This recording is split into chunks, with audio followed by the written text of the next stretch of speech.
Je vous salue tous au nom de notre Seigneur Jésus. Dieu est bon ce matin. Amen. Amen. Et il nous a encore réunis ici ce matin. Nous avons simplement obéi, répondu tout simplement à la sainte convocation de Dieu. Et il est bon, le Seigneur. La Bible déclare qu'il est bon pour des frères et des sœurs de demeurer ensemble. C'est là où il fait couler sa bénédiction. C'est là où l'huile coule. Et j'aime toujours à dire qu'il y a des choses que tu auras lorsque tu seras seul. Il y a des choses que tu auras lorsque tu vas accepter d'appartenir à un corps. Il y a des bénédictions corporelles, on appelle ça. Quand ça descend sur tout le monde. Il y a des choses, tu as beau prier tout seul à la maison, tu as beau crier, Dieu dit tu n'auras pas ça. Il faut que tu apprennes à adhérer à un corps. Parce que Jésus-Christ a laissé son église, au fait. Et l'église, c'est le corps du Christ, au fait. Voilà.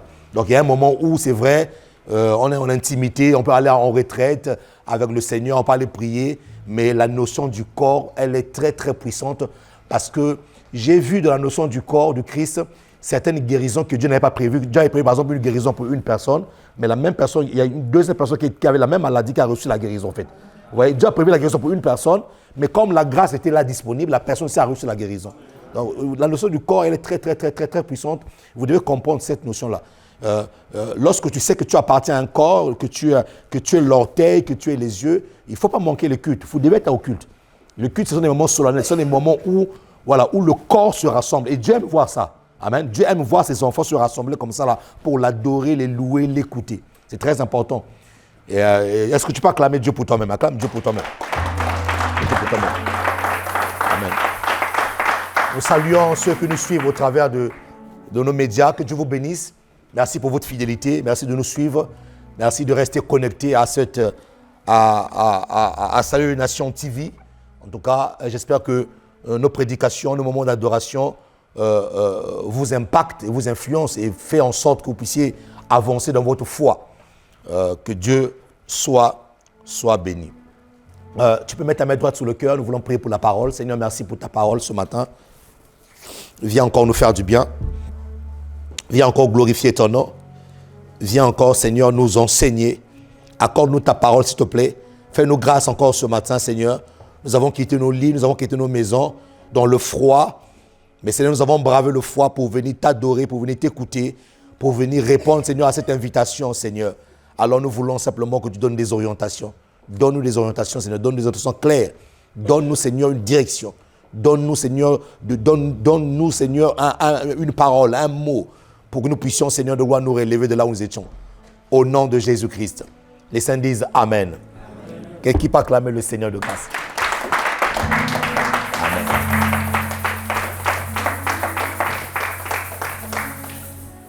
J'avais quand même besoin de le dire. J'ai toujours de l'admiration, franchement, pour des personnes qui, malgré leur état de maladie, servent le Seigneur.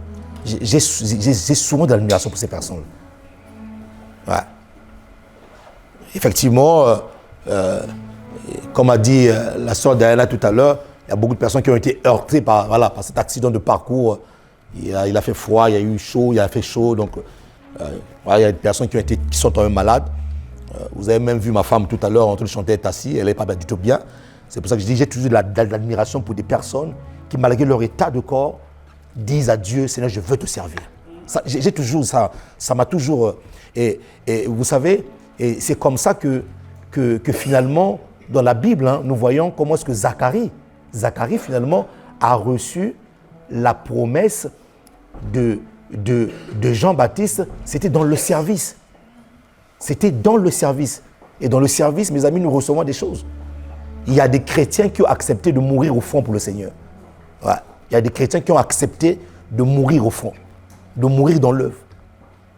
Et j'ai souvent dit à Dieu, Seigneur, moi quand je mourrai dans l'œuvre du Seigneur. Je ne mourrai pas ailleurs, je mourrai dans ton œuvre.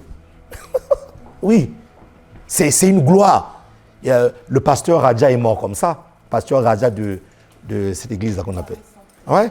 Il est venu un dimanche, c'était un moment de prière, ils ont intercédé, ils ont adoré. Il a pris sa chaise, il s'est assis sur la chair. Mon gars, il est parti. Mais ça, c'est une belle mort, ça. Il est mort dans l'œuvre, il est mort dans la présence de Dieu. Il est mort en train de servir. Et il pouvait dire, je reste chez moi à la maison. Il pouvait dire à sa femme, non, je ne me sens pas bien. Il a dit à sa femme, je vais servir Dieu. Je préfère mourir sur le champ de bataille.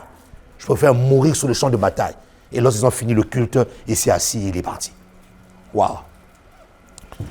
Et j'encourage aux hommes et aux femmes, malgré votre état, de servir le Seigneur. Voilà. L'esprit est à l'intérieur, le corps est à l'extérieur, mais l'esprit bien disposé. Qui peut acclamer le Seigneur de grâce ici là?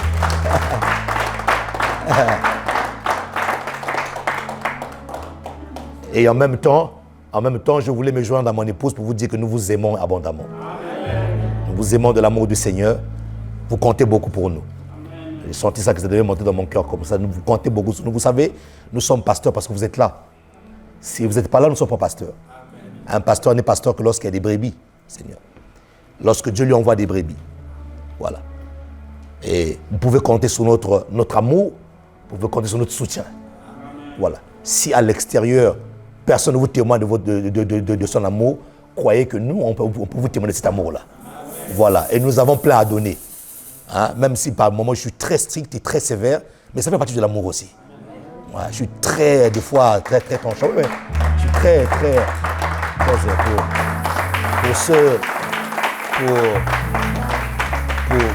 pour ceux qui me connaissent, ils disent, il y en a qui disent, ce pasteur, il est très dur, ce pasteur, il est trop dur.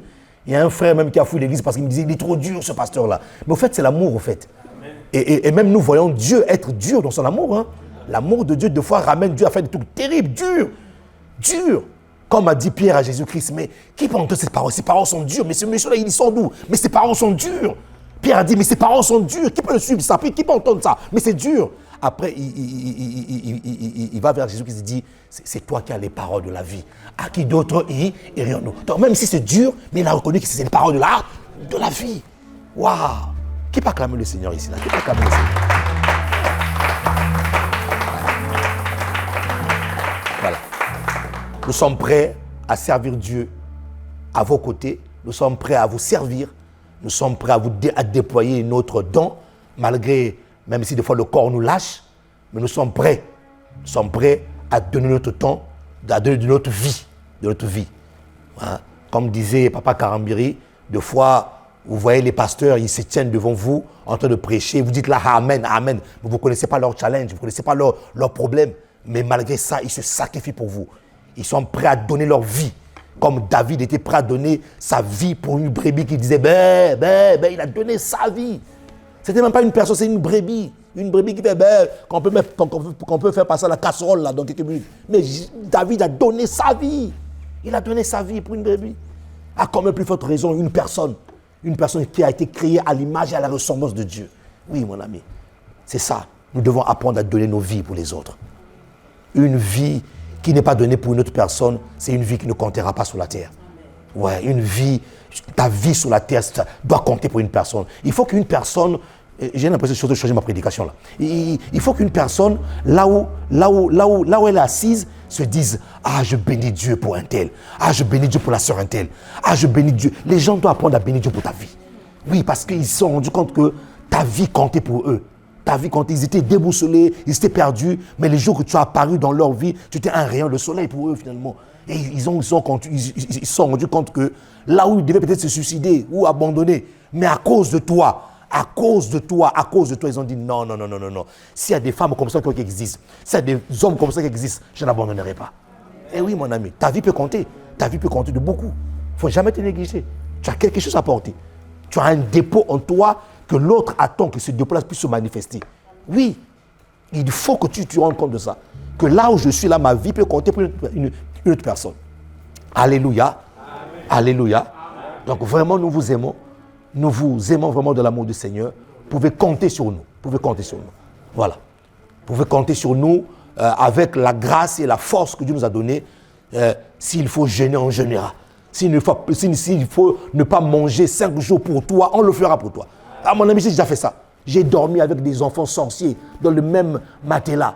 On m'avait donné un enfant sorcier à suivre. Cet enfant-là est un enfant de 3 ans dans la sorcellerie. Vous qui ne croyez pas la sorcellerie existe. Un enfant de 3 ans dans la sorcellerie. J'ai pris mon matelas, j'ai mis à la permanence. Cet enfant-là avait l'habitude de sortir chaque nuit. On venait le réclamer. Chaque nuit, il sortait. J'ai pris mon matelas, j'ai mis là. J'ai dit, toi là, tu dors avec moi aujourd'hui là. Moi aussi, j'ai dormi là. Et que pendant la nuit, vers 3 heures du matin, le petit se réveillait, il me regardait. Là, pour dire, est-ce qu'il dort vraiment, il ne dort pas. Et moi, si je veux mes yeux pour dire, je suis là. Pasteur, j'entends des voix. C'est l'heure. Il commence à venir me chercher. Il dit, personne ne vient te chercher ici. Là. Frère, j'ai fait ça pour des gens. J'ai fait ça pour des gens. J'ai dormi par terre pour des gens. Ouais, j'ai dormi par terre pour des gens. Et au jour d'aujourd'hui, au moment où je vous parle, cet enfant-là devient parmi l'un des serviteurs qui prêchent la parole de Dieu. Je vous dis la vérité. Ouais. J'ai mis mon matelas par terre, j'ai dormi. Pendant une semaine, en train de suivre cet enfant-là, en train de l'encourager, en train de le renoncer à la sorcellerie, en train de faire ces choses-là. J'ai fait ces choses-là, mon ami. Oui, ma vie doit compter. Ma vie, c'est de ma vie. Je ne peux pas passer incognito sur la terre. Même ici, on n'a pas mis des grandes pancartes comme au cinéma pour dire ce monsieur. Non, même une personne là où il est seul dira que non, cet homme-là a impacté ma vie. Cette femme-là a impacté ma vie. Ta vie doit compter, mon ami. Ta vie doit compter.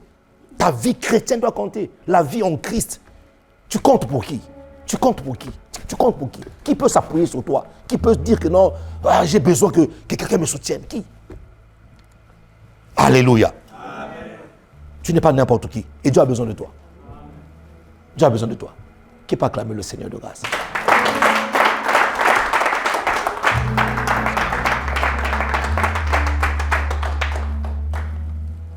Amen.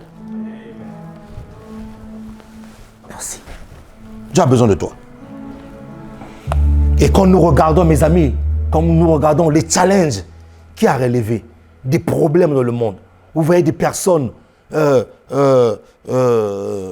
remplies de problèmes, des personnes qui ne s'en sortent pas, des gens qui viennent à l'église avec des problèmes.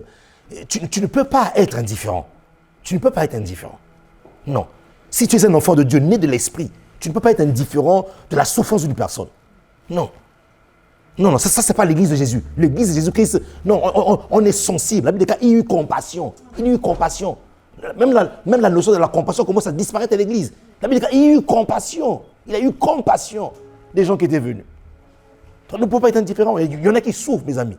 Il y en a qui souffrent sérieusement. Il y en a qui souffrent. Il y a des personnes qui souffrent sérieusement. Au moment où nous parlons, nous sommes là à l'église. Il y en a qui sont dans leur lit là. Ils n'arrivent même pas à bouger. Ils souffrent. Ils souffrent. Et toi, tu finis le culte, tu dis non, avant de rentrer chez moi à la maison, je fais un tour aller voir cette personne-là. Mais tu impactes sa vie. Tu as la grâce que tu as reçue, c'est là tu dis non, avant de rentrer chez moi, je vois cette personne-là, je vais prier cette personne-là. Mais là, ta vie compte. Ta vie compte. Ta vie ne doit pas seulement compter pour de l'argent. Non. Non, mon ami. Qui me dit amen? En tout cas, pour ma part, mon ami, tu peux compter sur moi. Aussi longtemps que Dieu me donnera la force. Hein? Même si par moment, quand tu appelles, tu tombes sur la messagerie, c'est pas grave. Ça peut arriver.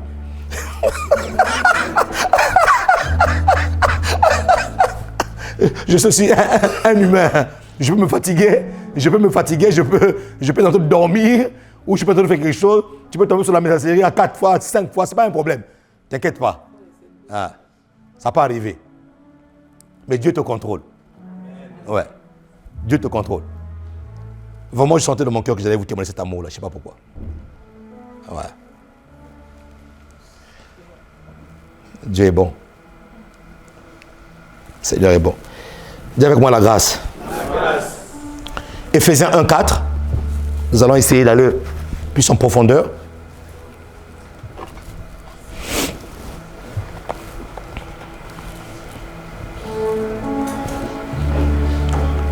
Éphésiens 1:4, notre texte principal. À chaque fois, nous devons toujours revenir sur le texte principal pour continuer à mettre d'autres jalons.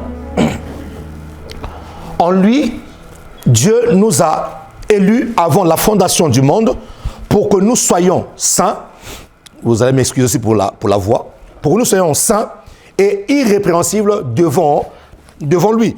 Donc, nous comprenons que la notion de la grâce, comme nous l'avons dit, et un bon pédagogue, j'aime toujours à répéter, même 15 000 fois la même parole, parce que l'expérience a montré qu'une seule fois ne suffit pas. Il pourra faire à soi une vérité, il faut l'impacter, il faut le compacter. Il faut que la personne réécoute. Et l'expérience scientifique a montré que c'est au bout de 21 jours, à force de compacter la même chose, la même parole, ça finit par s'asseoir. Ça finit par créer en toi une habitude, et l'habitude ramène au caractère finalement. Et c'est pour ça que vous allez souffrir, hein, pour ceux qui savent comment j'enseigne. Vous allez souffrir à chaque fois, avant d'aller plus loin, que je vous répète la même chose. Ouais, que je vous répète la même chose. Et donc, nous avons dit qu'en lui, Dieu nous a élus. Nous avons parlé justement de l'élection de la grâce. Nous avons été élus avant les premières fondations du monde. En qui? En Jésus le Christ. Et donc, nous avons expliqué que cette notion de la grâce, finalement, a été cachée. En fait, la grâce a été d'abord cachée. Elle existait déjà, mais elle était cachée. Voilà, elle était cachée. Elle n'était pas encore manifeste. Comme 1 Pierre dit, jusqu'à un temps précis où la grâce a été manifestée pour vous. Pierre dit, c'était pour vous. C'était pour nous. Mais elle a été cachée à un moment. Et ainsi, j'aimerais vraiment que ce soit clair dans notre mindset que la grâce dont parlent les textes, les anciens, donc l'Ancien Testament, et la grâce dont parle le Nouveau Testament, c'est deux grâces différentes. La grâce de l'Ancien Testament, vous allez souvent retrouver le mot grâce dans l'Ancien Testament. Cette grâce-là n'était limitée que sur la dimension naturelle et physique de l'homme. Voilà, Dieu faisait grâce à une personne qui pouvait accoucher, Dieu faisait grâce à une personne qui pouvait recevoir la guérison. Mais cette grâce de l'Ancien Testament n'était pas la grâce salutaire. Voilà, n'était pas grâce salutaire. La grâce salutaire est venue avec Jésus le Christ. Et dans cette grâce salutaire, non seulement il y a le salut éternel, mais c'est tout un paquet, nous avons dit, dans lequel il y a la guérison, la délivrance, il y a tout. Or, à l'époque, avant que Christ ne vienne, ils avaient la guérison, ils pouvaient être guéris de leur maladie, mais ils n'avaient pas le salut éternel.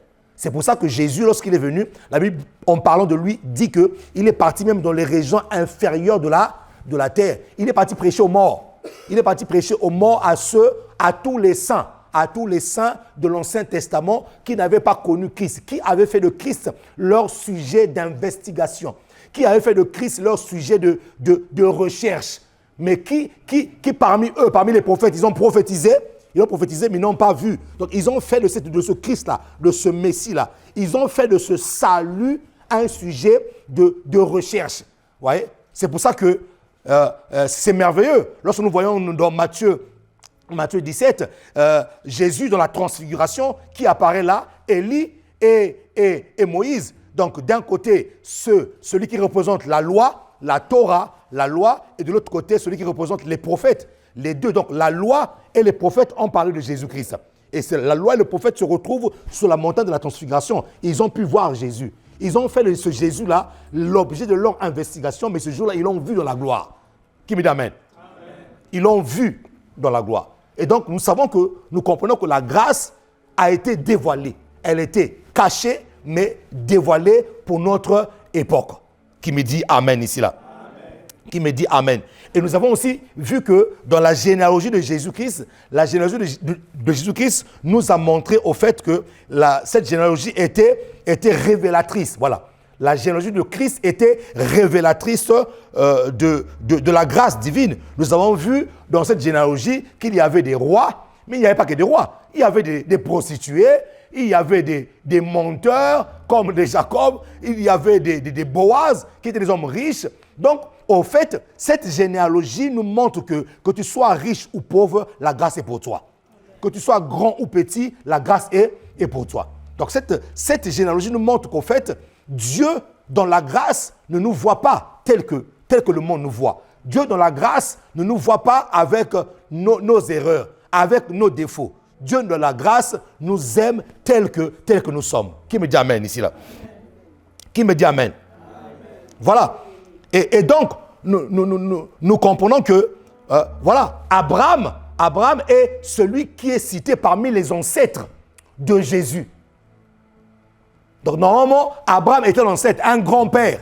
On pourrait dire comme ça, un grand-père de Jésus. Mais ce qui est curieux, lorsque vous lisez Jean 8, 58, je ne sais pas si je vous l'ai donné à l'équipe média, Jean 8, 58, lorsque vous le lisez, la Bible dit, Jésus leur dit, en vérité, je vous le dis, avant que Abraham fût, je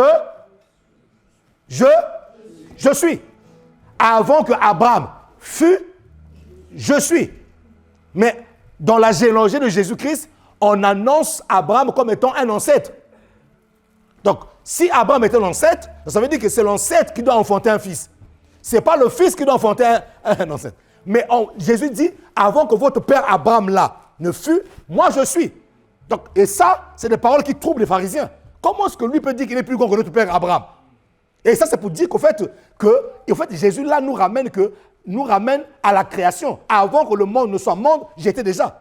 Donc avant même qu'Abraham soit l'idolâtre en Ur en Chaldée, avant qu'Abraham soit celui qui était en Mésopotamie, en train d'invoquer des idoles, Jésus qui dit, j'ai été déjà. C'est pour ça qu'il y a des moments où lorsque tu vas prier, arrête d'informer Dieu. Deux fois dans nos prières, nous informons Dieu sur des choses qu'il connaît déjà. Je préfère une personne qui se met à adorer Dieu. Mais quand tu dis à Dieu, papa, tu sais ça, mon ami, il sait déjà. Il le sait. Avant qu'Abraham fût, je suis. Et ce qui est curieux ici, c'est qu'il ne dit pas j'étais. Il dit je suis. Ça dit qu'il est. C'est lui qui a traversé les âges. Il a traversé l'éternité. C'est lui qui a tout traversé. Il dit je suis. Qui peut acclamer la parole du Seigneur?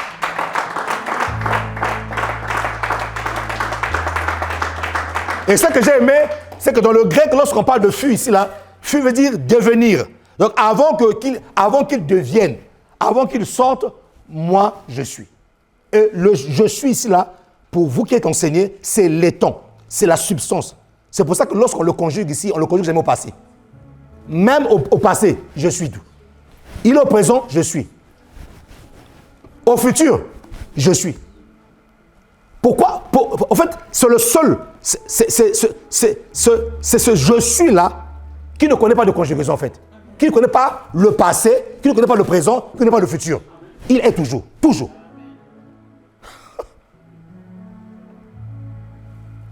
Il est. C'est pour ça que tu dois toujours faire des efforts dans ta vie de ne jamais le perdre. Il est, parce que lui, il est toujours. Qui me dit amen? Très, très, très, très, très important, mes amis. Très, très important. Alors, maintenant, on va essayer d'aller plus loin. Après ce rappel, nous allons voir quelques définitions de la grâce. Et cette définition de la grâce va nous permettre d'expliquer beaucoup de choses. Alors, vous savez, en tant que pasteur, il y a certains enseignements, quand tu veux les donner, tu te dis, Seigneur, est-ce qu'ils vont comprendre ça? Un bon pasteur doit savoir jauger un peu le niveau de l'église. Parce qu'il y a des enseignements, des fois, quand tu donnes ça trop tôt, ça peut chambouler beaucoup de choses. Et là, le Saint-Esprit me dit, mais ça ferait si tu continues à leur laisser à ce niveau-là, ils n'avanceront pas. Il y a des gens qui ont le niveau de comprendre certaines, ce qu'on appelle la nourriture des aigles, des choses solides. Il y en a qui sont prêts à comprendre les choses solides. Mais il y en a peut-être qui ne comprennent pas tout de suite là, mais chemin faisant, Dieu va finir par les éclairer. Donc il y a certains messages où lorsqu'on les donne, je veux vraiment que vous puissiez suivre, écouter la parole de Dieu. Puissiez vraiment prêter l'attention à ce que je vais vous dire. Donc nous allons voir beaucoup de définitions de la grâce. Et ces définitions-là vont nous permettre d'expliquer certaines notions de la grâce.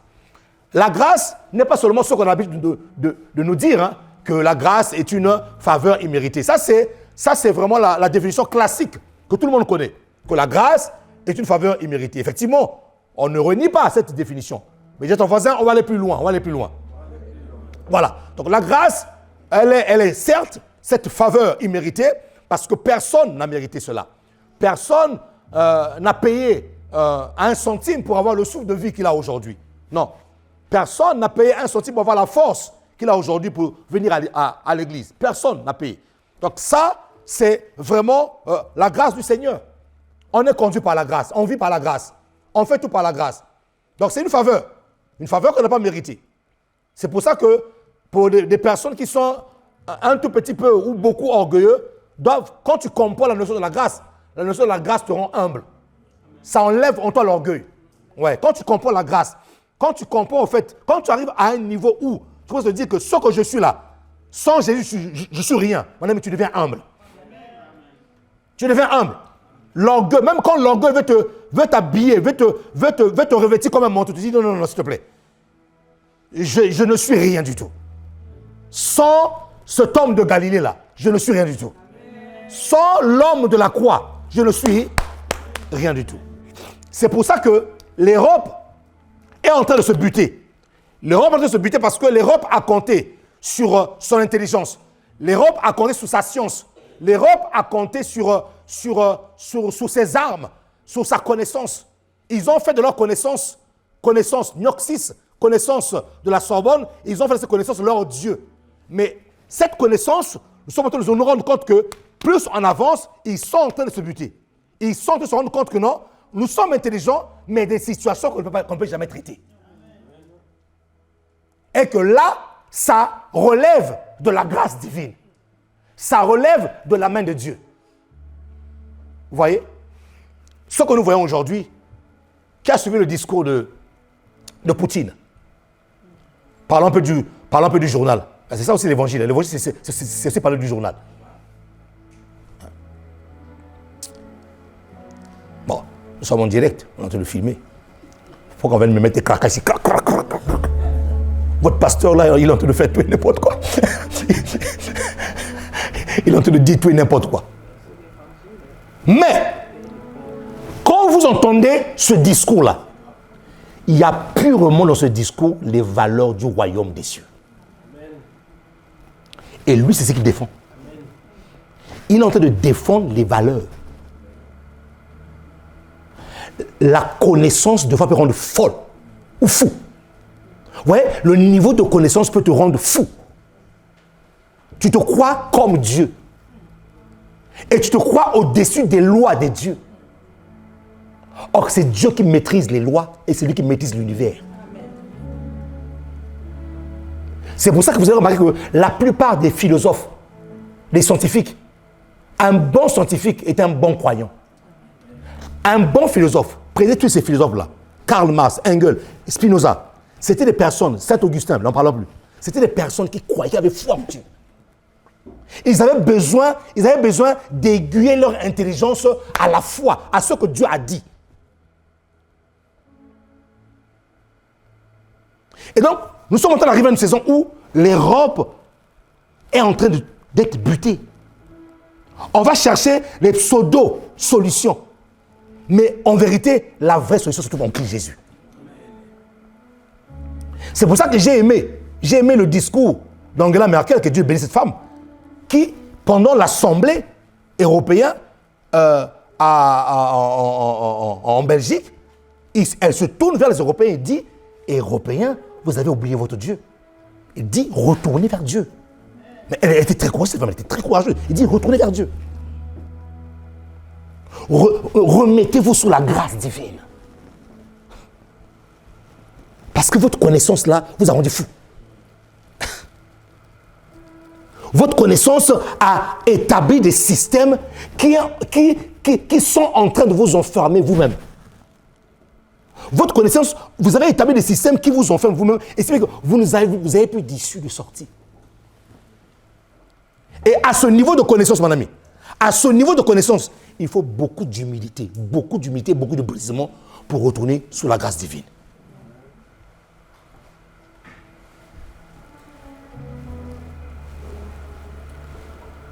Alléluia. Amen. Donc nous allons définir la grâce. Donc au-delà de ce que la grâce est une faveur imméritée, nous allons en profondeur. Prends avec moi Jean 1. Qu'est-ce que la grâce? Qu'est-ce que la grâce? Je me veux vraiment être très compréhensive, très réceptive ce matin pour que tu puisses saisir. Je veux vraiment que tu sois à l'école aujourd'hui. Voilà. Et je veux que ton amen soit un amen parce que tu as compris quelque chose. Verset 14 dit quoi? Et la parole a été faite chair. Suivez bien la lecture. Et la parole a été faite chair. Et elle a habité parmi nous pleine de grâce. Cette parole a habité parmi les hommes, mais elle n'a pas seulement habité parmi les hommes. Elle était parmi les hommes, mais avec pleine de grâce. C'est-à-dire qu'on ne parle pas ici de la moitié de la grâce. On ne parle pas ici d'un quart de grâce. On dit pleine de grâce. Dis-moi pleine de grâce. Je prophétise sur ta vie que Dieu te plonge dans ce qu'il appelle pleine de grâce. Voilà. Parce que tu peux vivre la grâce, mais il y a une différence entre la grâce et pleine de grâce. On arrivera à ce niveau-là lorsqu'on parlera des dimensions, des niveaux de grâce. Il y a des niveaux de grâce. Oui, il y a des niveaux de grâce. Donc, quand on dit pleine de grâce, quand on dit que cette bouteille est pleine, elle peut être aussi vide, ou à moitié pleine, ou à moitié vide. Donc, pleine de grâce, ça veut dire que la grâce a des niveaux. Mais en parlant de la parole incarnée, là, on parle de la parole incarnée. Cette parole incarnée a habité parmi les hommes pleins de grâce. Plein de grâce. Si dans ta vie, il y avait des trous qui faisaient des fuites de grâce, nous sommes en train de colmater ces trous-là pour que la grâce soit pleine en toi. Oui, pour que la grâce soit pleine. Pleine de grâce. Dis avec moi, pleine de grâce. Maintenant, vous savez, la suite devient intéressante. On dit pleine de grâce et elle habitait parmi nous. Pleine de grâce et de vérité. La Bible dit quoi? Et nous avons contemplé sa gloire. Donc, nous devons faire maintenant le lien. Il habitait parmi nous, plein de grâce, et c'est plein de grâce qui a fait que nous puissions contempler sa gloire. Donc, une personne qui est pleine de grâce, la grâce qui est pleine dans ta vie devient une grâce qu'on peut contempler, qu'on peut voir. La grâce est une grâce qu'on peut voir, qu'on peut contempler. Au fait, les gens, lorsqu'ils voient ta vie, ils disent, ah, véritablement, il y a un avant et un après. Oh, que cela t'arrive au nom de Jésus de Nazareth. Il faut qu'ils arrivent à dire que non, il y a un avant et un après. Il y a un avant et un après. Un jour, alors que j'étais chez mon père spirituel, non, mon ami, la plénitude de la grâce est visible. Elle est visible. Elle doit être visible, pleine de grâce. Et nous avons quand? Il faut que les gens arrivent à contempler la grâce de Dieu dans la vie à toi. Un jour, alors que j'étais chez mon père spirituel, et c'était un jeudi, j'étais en train de prêcher ce jour-là. Il m'avait donné de faire une prédication, et je faisais une prédication. Et là, je vois une sœur qui rentre dans l'église, qui s'assoit au fond. Mais ce qui est bizarre, c'est que pendant que je prêchais, cette sœur me regardait, mais d'une manière bizarre, en fait. Voilà. Je prêchais, mais elle regardait, l'air de dire, est-ce que c'est lui? Est-ce que c'est pas lui? Est-ce que c'est ce monsieur-là que j'ai connu dans mon pays de vieil homme? Est-ce que c'est toujours... En fait, moi je prêchais, mais je voyais une personne qui bougeait, qui gesticulait, qui voulait savoir en fait c'est qui. Alors, moi j'ai une cicatrice là. Alors, lorsque la prédication a fini, et comme je le fais souvent, on salue les gens, cette soeur s'approche de moi, alléluia, elle dirige ses yeux directement vers ma cicatrice. Et dès qu'elle a vu la cicatrice, elle a dit, Saint, c'est lui. Elle dit, waouh, mais Dieu est bon. C'est la même personne qu'on a vue dans le pays là-bas qui faisait. Oui, c'est moi. Mon ami, la grâce, lorsqu'elle est pleine dans ta vie, les gens le contemplent. La grâce, lorsqu'elle est pleine, les gens contemplent la grâce. Elle habitait parmi les hommes, pleine de grâce. Et nous avons fait quoi? Nous avons contemplé. Lorsque tu vis dans la grâce, tu deviens une personne qu'on contemple. Et non seulement une personne qu'on contemple, tu deviens un chemin de grâce pour les autres personnes. La grâce fait de toi un chemin. La grâce fait de toi non seulement une personne qui contemple, une personne qui est contemplée, mais une personne qui devient un chemin. Qui me dit amen? Oh, que la grâce fasse de toi un chemin. Et quand on parle de pleine de grâce et qu'on peut contempler la grâce, je fais une prière ce matin. Que toutes les personnes qui t'ont catalogué, qui ont dit que tu ne réussiras pas, qui ne meurent pas, il faut qu'ils voient la grâce de Dieu dans ta vie à toi. Vous savez, il y a des gens qui sont tellement négatifs dans notre vie, qui ne croient même pas en nous. En fait, il y a des gens qui ne croient même pas que notre vie pourra bouger même d'un cran, ou pourra changer d'un cran.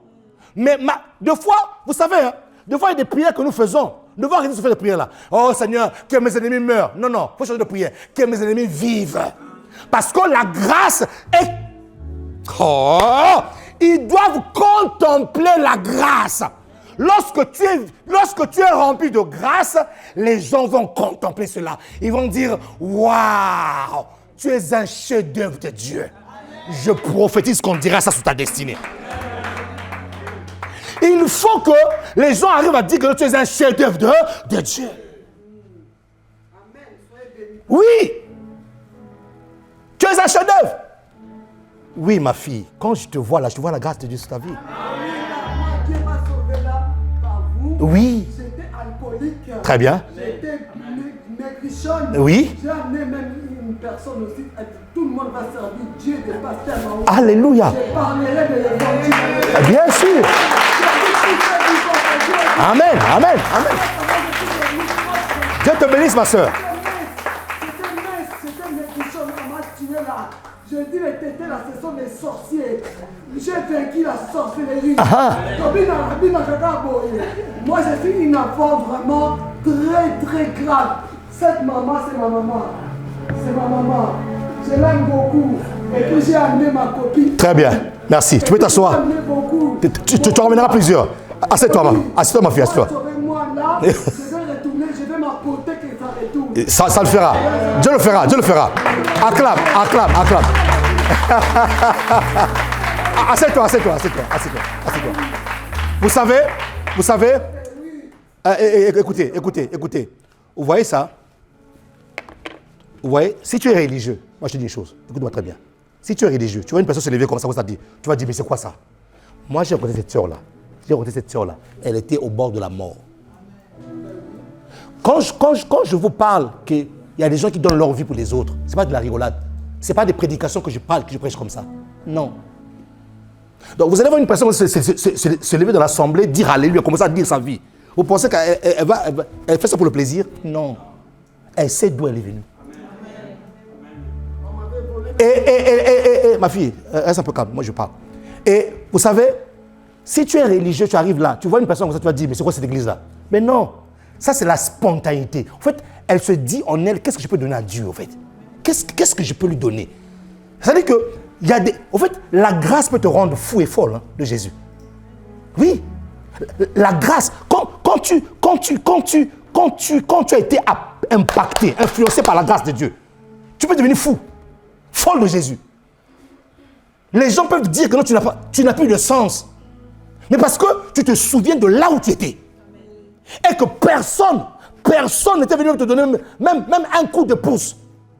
Personne même ne t'a dit, crois, tu vivras, c'est pas grave. Personne. Et Dieu fait parachuter un homme comme ça dans ta vie qu'on ne connaît pas et qui s'arrête. C'est pour ça, chrétien, ayez le cœur de Dieu. Ayez le cœur de Dieu. Vous ne savez pas ce que les gens souffrent, ce que les gens traversent. Vous allez voir une personne, mais vous ne savez pas quels sont les chocs de la vie qui ont fait que la personne se retrouve à ce niveau-là. Et vous allez voir des chrétiens. Non, ils passent sans problème. Les gens deviennent tellement indifférents. Écoutez-moi mes amis, si le monde devient indifférent et que nous les chrétiens sommes indifférents, nous avons fait quoi? On n'a rien fait. Il faut que là où les gens sont indifférents, qu'ils voient que les chrétiens ne sont pas indifférents, les chrétiens manifestent l'amour de Dieu.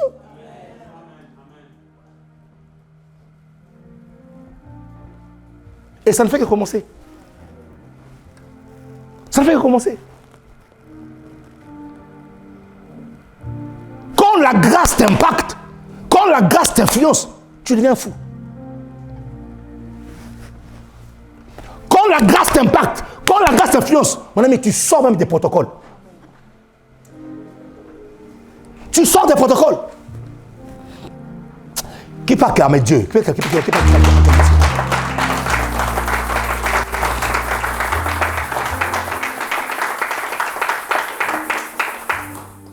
Donc je disais que la grâce fait de toi une personne qu'on contemple. Donc aujourd'hui, en parlant justement de ma fille qui est assise là, quand je la vois, je contemple la grâce de Dieu.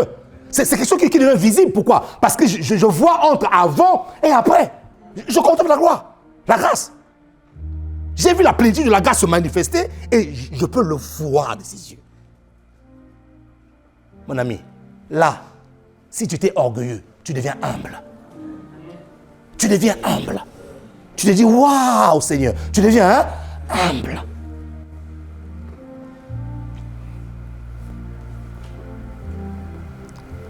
Et nous avons contemplé sa gloire. Le mot gloire veut dire quoi? Doxa, en grec, kabod, en hébreu. C'est qui a du poids, c'est qui est lourd, c'est qui a de l'éclat, c'est qui a de l'impact, c'est qui a de l'influence. Là où tu avais perdu ta lourdeur, Dieu fera de toi un homme, une femme lourd. Là où tu avais perdu ton éclat, Dieu va te remettre ton éclat au nom de Jésus de Nazareth. Il va remettre l'éclat. C'est ça la gloire. Et on dit que nous avons contemplé sa gloire. Laissez les gens vous mettre des étiquettes. La gloire a la capacité d'enlever toutes les étiquettes qu'ils ont vous mettre sur vous. La gloire, la grâce a la capacité d'enlever tout ça. Et oui. Tu n'es pas ce que les hommes disent que tu es. Tu es ce que Dieu a dit que tu es. C'est ça le plus important. Les pronostics des hommes ne me regardent pas. Non. La preuve en est que mon empreinte est unique. Ton empreinte, l'unicité de ton empreinte fait que tu es seul. Toi, tu es toi. Après toi, il n'y aura pas d'autre toi. C'est toi. Qui me dit amen ici là? Amen. Voilà. Et donc, lorsque la pleine grâce descend dans ta vie, nous le contemplons. Nous le contemplons. Et pendant que je parle comme ça là, le Saint-Esprit, dis-moi le Saint-Esprit est en train de me dire, il y a des moments où tu as été rendu caché, Dieu va te rendre visible sur les gens. Tu entres dans une saison de visibilité. Parce que lorsque la grâce t'impacte, celui qui était David dans la brousse, qu'on ne connaissait pas comme étant un roi, lorsque Samuel est venu pour oindre le roi d'Israël que Dieu lui avait envoyé, qui, monsieur Isaïe, prend tous ces beaux garçons. Vous voyez, dans des familles où on dit que non, celui-là, c'est l'enfant de la honte, on le cache. Monsieur Isaïe prend tous ces beaux garçons, les Eliab, les hommes musclés. C'est lui le roi. Samuel dit non, c'est pas lui le roi. Il avait 8 fils. Et sur les 8, il n'a pas oublié les 7, mais il en a oublié un. Et la plupart des gens qu'on oublie là, Dieu les connaît plus que tout le monde. La plupart des gens que tout le monde oublie là, tout le monde t'a oublié, hein? Mais Dieu ne t'a pas oublié. Oui. La grâce, la pleine grâce, lorsqu'elle arrive chez toi, à un moment donné, tous sont passés. Le prophète dit, non, mon esprit est dérangé. Tu m'as présenté 7 personnes ici, là. Mes amis, vous savez, hein, dans la grâce, personne ne peut voler ta place. Arrêtez de vous battre pour des postes, pour des titres. Dans la grâce, personne ne peut voler ta place. Le prophète dit, mon esprit est dérangé. Ne sont-ils là, tous, là, tous sont là. Ce sont tes enfants, il n'y en a pas un. Ah, je m'en souviens. Ouais, des gens qu'on se dit souvent, ah. Donc, on t'a oublié depuis. Ça veut dire que même dans leur agenda, là, tu n'existes même pas. Dans leur téléphone, là, on t'a déjà zappé depuis. Et pendant que je parle de téléphone qu'on a zappé depuis, là, Dieu est en train de me dire ceci. Des personnes qui t'ont zappé, ils rechercheront ton numéro. Ah, il y a des paroles prophétiques ce matin. Il y a des paroles prophétiques très fortes ce matin. Vous savez, moi, des fois, j'opère comme un prophète. Des gens qui ont zappé ton numéro, là, ils vont rechercher ton numéro. Parce que, la Bible dit que plein de grâce, et nous avons contemplé David qui sort de la brousse, sentant des chèvres et des brebis. Mais Dieu dit, avec les chèvres et les brebis, là, la grâce de Dieu est sur sa vie. La grâce de Dieu est sur sa vie. Et vous avez déjà vu, généralement, lorsqu'on oignait les rois étaient habillés d'une manière somptueuse. Lorsqu'on oignait des rois, les rois étaient habillés vraiment comme des rois, ils étaient propres. Lui, on entend le oint de roi, il reçoit le manteau de l'appel avec l'odeur des brebis et des boucs. Et mon ami, ce que Dieu t'a pointé du doigt dans la grâce, personne ne peut arrêter ça. Le processus de la grâce, lorsqu'elle t'impacte, lorsque tu entres dans ce processus-là, mon ami, c'est un processus inarrêtable. Inarrêtable. Lorsqu'il a reçu cette onction-là, et là, les choses ont commencé pour lui. Alors qu'il sentait les brebis, il sentait des boucs. Personne ne le connaissait. Il dit de lui-même que mon père et ma mère m'ont conçu dans l'iniquité. Mon ami, tu peux mal commencer et bien terminer ta vie à toi. La grâce prend des personnes qui ont mal commencé pour que ces personnes terminent bien dans leur vie. Le problème, ce n'est pas de comment tu as commencé. Parce que même ceux qui ont bien commencé là, ils ont un défi, c'est de maintenir leur position. Et d'aller encore plus haut. Mais toi qui as commencé dans rien du tout là, ce n'est pas un problème. Dis à ton voisin, vis encore, vis encore, vis encore. Vis encore, vis encore. Ah, je sens la présence de Dieu ici là. Dis à ton voisin, vis encore. Vis encore. Ah, mon ami, je sens la présence de Dieu ici là. Vis encore. La grâce va te repositionner. Oui. David a été pris de là où il était, il a été repositionné. La grâce te donne une position. Pourquoi? Parce que lorsque la plénitude de la grâce descend en toi, on te contemple. Tu ne peux pas te cacher. Là où est la grâce, tu ne te caches pas, mon ami. Hey, qui va calmer la parole ici là? Ne te cache pas.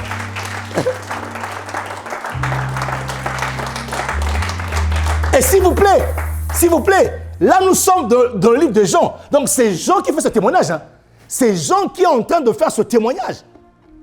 Nous avons contemplé sa gloire. Une gloire comme la gloire du Fils unique venu du Père. Alors, note bien ceci, la grâce est le reflet externe d'une influence divine. La première définition, c'est que la grâce est le reflet externe d'une influence divine. La grâce est le reflet externe d'une influence divine. Donc, il y a une impactation divine qui descend dans ta vie et tu reflètes cette impactation. Lorsque tu es impacté par la grâce, ce reflet devient manifeste. Alléluia. Et plus loin, Jean dit quoi? Jean lui a rendu ce témoignage. Vous voyez? Jean lui a rendu ce témoignage. Et c'est écrié. C'est celui dont j'ai dit. Celui qui vient après moi m'a précédé. Car il était avant moi. Et nous avons tous reçu de sa plénitude et grâce pour grâce. Nous avons tous reçu de sa plénitude et grâce pour grâce. Ça veut dire que quand on dit grâce pour grâce, donc il y a un niveau de grâce, il y a un autre niveau de grâce qui arrive. En fait, nous recevons de lui des vagues de grâce jusqu'à la plénitude de la grâce.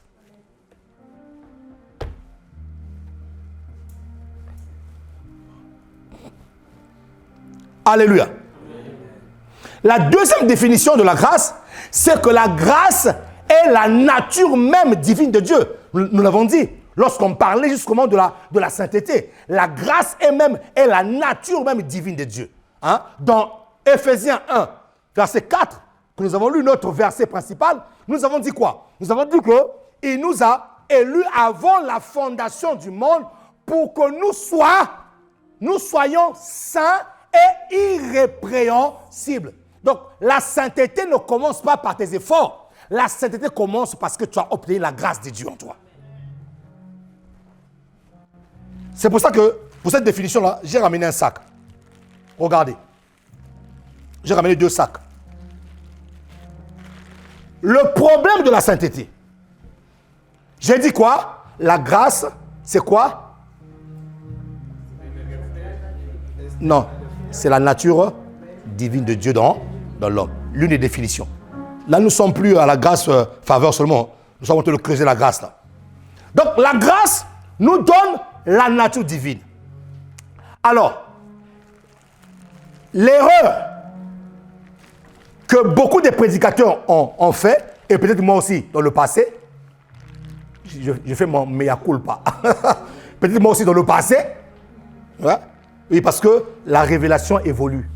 Avec l'âge, le temps, les recherches que tu fais, la révélation évolue. L'erreur, c'est quoi? L'erreur, c'est qu'on a fait beaucoup de prédications où on disait aux gens, tu es sale, tu es noir, tu es ceci, tu n'es pas propre, tu n'es pas cela, tu n'es pas cela, tu n'es pas cela. Et quand nous bombardons continuellement les gens à leur dire qui ne sont pas ceci, ils risquent de croire qu'ils ont toujours été comme ça. Sûrement très bien. C'est pour ça que là, cette définition-là a pour but de changer ton mindset. À force de te présenter ça, tu risques de croire que tu as toujours été comme ça. Ce qui fait que, comme toi tu dis que tu as toujours été comme ça, le problème c'est que tu vas lutter. Tu vas lutter pour faire quoi? Pour essayer de cacher cette nature-là. On voit du blanc, mais ce blanc-là n'est qu'un manteau pour toi. Ce n'est pas le véritable toi. Parce qu'on t'a tellement bombardé dans ta tête que non, toi, le véritable toi, c'est pas ça. Le véritable toi, c'est ça. Mon ami, je veux que tu comprennes ça. On t'a tellement bombardé que non, le véritable toi, c'est ça. Donc, c'est pour ça que les gens font les efforts de saint. Ils veulent se cacher dans la sainteté. Papa, je suis saint, papa, je suis saint, Mais lorsque il y a un problème, je prends un exemple. Ah, mon ami, je veux que tu comprennes ça, cet esprit, aide-nous. Lorsque le vol apparaît devant toi, mon ami, écoute-moi très bien, s'il te plaît. S'il faut que je prenne toute ma prédication, on doit expliquer ce principe-là. Je vais prendre toute ma prédication. Lorsque le vol ou le mensonge se met devant toi, toi, tu crois que tu es saint. Tu crois que tu es blanc. Tu n'es pas blanc.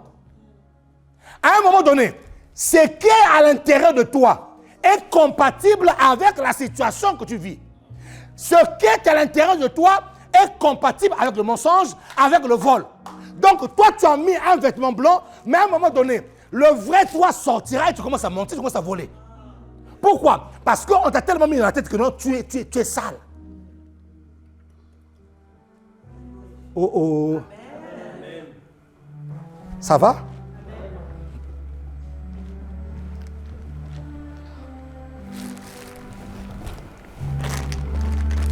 En lui, il nous a élus avant la fondation du monde pour que nous soyons saints et irrépréhensibles. Lorsque j'ai ce sachet blanc, la moitié ou le bout de ce sachet-là, ce bout de sachet-là, a la même teneur, la même matière, les mêmes compositions que le grand sachet. Donc, si en Christ, nous avons été élus pour devenir saints, puisque nous sommes sortis, exister, nous sommes sortis, exodus, nous sommes sortis de lui, un bout de Dieu, c'est Dieu lui-même. Oh. Un bout de Dieu, c'est Dieu lui-même. Donc, nous n'avons pas une autre nature. Écoute-moi très bien. Le vrai toi, c'est ça. Parce que, avant même que le péché ne entre, tu étais déjà comme ça. Ah, mon Dieu, la vérité. Ça, c'est la vérité.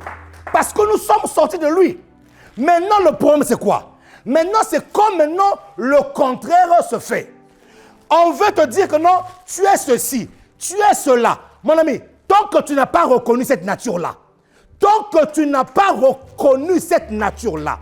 tu auras des problèmes. Lorsque on te dit que non, tu es ceci, tu n'es pas bien, tu as péché. Le péché te met à l'intérieur. Mais écoute-moi très bien, cette couleur-là, ce n'est pas le vrai toi. Oh. Cette salissure-là, ce n'est pas le vrai toi. Le vrai toi est à l'intérieur de toi. Maintenant, quand tu reconnais ta vraie nature, tu sais qui tu es. Lorsque le vol apparaît, lorsque le mensonge apparaît, ce n'est pas ça qui sortira. Le vrai toi à l'intérieur de toi va commencer à crier. Donc, écoute-moi très bien. Je ne pêche pas parce que je suis le plus fort. Non, je ne pêche pas parce que je reconnais ma vraie nature. Waouh. Je ne pêche pas parce que je suis le plus fort. Non. D'ailleurs, sans l'acte de la croix de Jésus, personne n'avait la capacité de pouvoir détruire le péché. Personne. On était livrés à nous-mêmes. C'est Jésus qui a fait le job. C'est lui qui a fait le travail. Et le problème avec les chrétiens, si tu te... écoute-moi très bien. Si tu te vois tout le temps comme ça là, dis-moi, tu n'as pas encore fini avec le péché. Si tu te vois tout le temps comme ça, ma fille, ça c'est quelque chose de très fort ça. Si tu te vois toujours comme ça là, tu n'as pas fini avec le péché. Mais si tu acceptes de te voir toujours comme ça là, même quand ça vient, tu sauras qui tu es.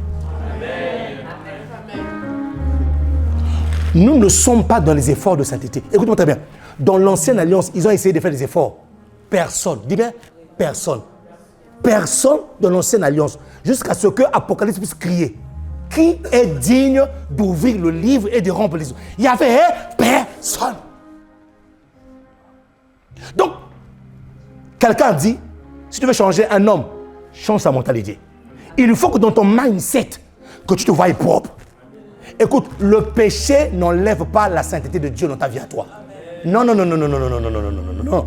Non, non, non, non, non, non, non, non, non, non, non, non, non, non. Je veux que ça entre en toi. Je ne suis pas en train de te dire qu'il faut commencer à les pécher. Non, non, non. Nous allons voir plus loin ce que la grâce fait aussi. Il y a la dimension de la grâce capacité. Dis-moi, grâce capacité. Oui, on va y arriver, on va y arriver. On va y arriver. Ouais.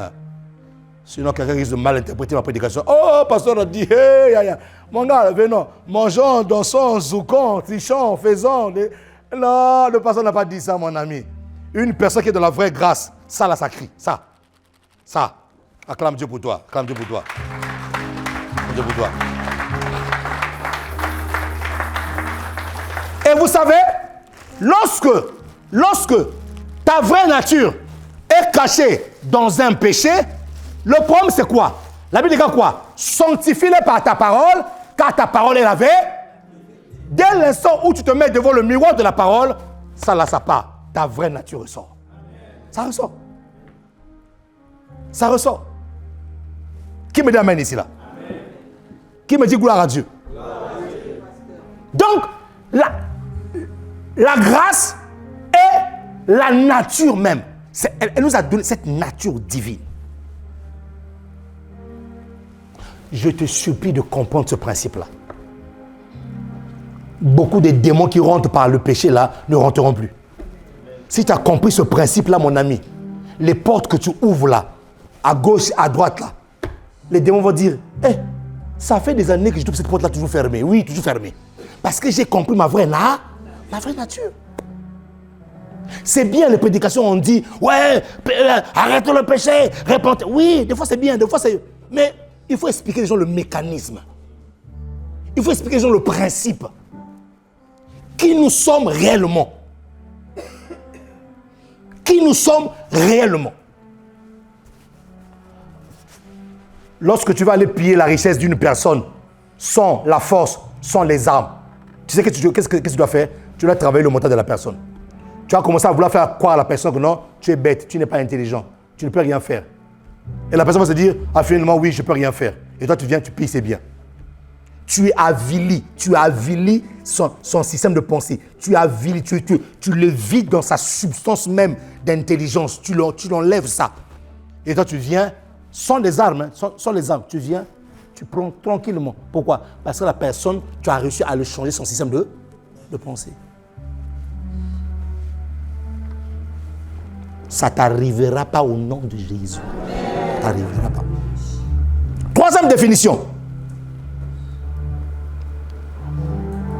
La grâce est une œuvre de Dieu.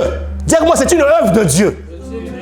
Voilà. La grâce est une œuvre de Dieu. Note plus loin, elle est la source du salut. La grâce est la source du salut pour tous les hommes. La grâce est une œuvre de Dieu. Pardon. La grâce est une œuvre de Dieu et elle est la source du salut pour tous les hommes. Tite 2, verset 11. Tite 2, verset 11. Tite 2, verset 11. Car la grâce de Dieu, source de salut pour tous les hommes, a été manifestée. Vous voyez? La grâce, c'est la source du salut. C'est pour ça que la dernière fois, je vous disais une chose. Je vous disais que le péché, au fait, la grâce ou le salut. Bon, maintenant, il faut que vous puissiez comprendre ça. Au fait, dans le salut, il y a au moins 13 caractéristiques du salut. Et la première caractéristique du salut, c'est la grâce. C'est pour ça que l'apôtre Paul, dans ses écrits, il explique qu'au fait, on est sauvé par grâce au moyen de la foi. Donc, il n'y a pas de salut sans grâce. Là où il y a la grâce, le salut est là. Donc, il n'y a pas de salut sans grâce et il n'y a pas de grâce sans salut. Donc, la grâce est l'œuvre de Dieu. Mais cette œuvre-là fait quoi? C'est une source. Cette œuvre-là, c'est une source de salut pour tous les hommes. Car, tu te dis, car la grâce de Dieu, source de salut pour tous les hommes, a été manifestée. Et vous allez convenir avec moi, lorsque nous avons une source d'eau, lorsqu'on arrête, lorsqu'on met des bouchons où on arrête la source d'eau, la vie ne pourra plus être alimentée, ou l'endroit ne pourra plus être alimenté. Vous voyez? Donc la grâce, c'est la porte. C'est même la porte du salut. Nous sommes sauvés par grâce. Vous voyez? Nous sommes sauvés par grâce. On a mis ça, je veux que tu comprennes ça. Nous sommes sauvés par grâce. Regardez l'exemple de Jean 19. Jean 19, 2 voleurs à la croix. Jésus au milieu. Mon ami, oh mon Dieu, je veux que tu comprennes ça, Seigneur. Quand on prend l'histoire du voleur à la croix, Jean 19, il est crucifié pour ses œuvres, pour ses actes, ses mauvais actes qu'il a posés. C'est pour ça qu'il est crucifié. Alors ce monsieur-là n'a même pas eu le temps de mener une bonne vie sur la terre. On a mis comprenez le sceau de la grâce. Il n'a pas eu le temps de mener une bonne vie sur la terre. Toute sa vie, c'était le banditisme, le grand chemin.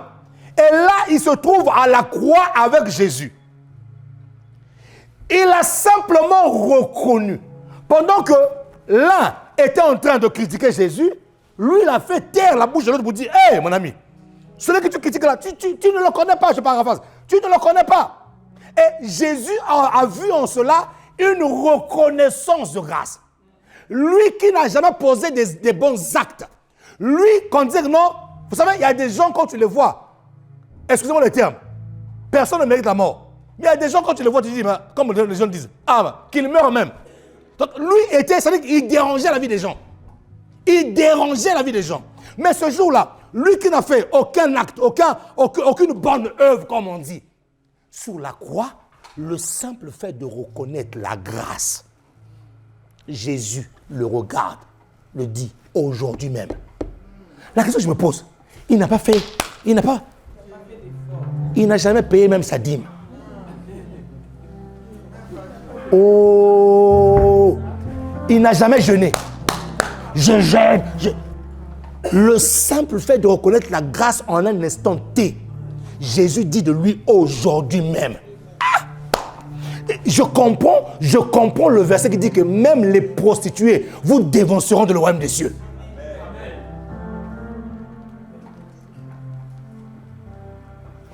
Mon ami, la personne que tu as vue faire du mal là à 12h30, fais attention de continuer à critiquer. Ça se trouve qu'à 12h35, la personne a déjà arrangé son histoire avec Dieu.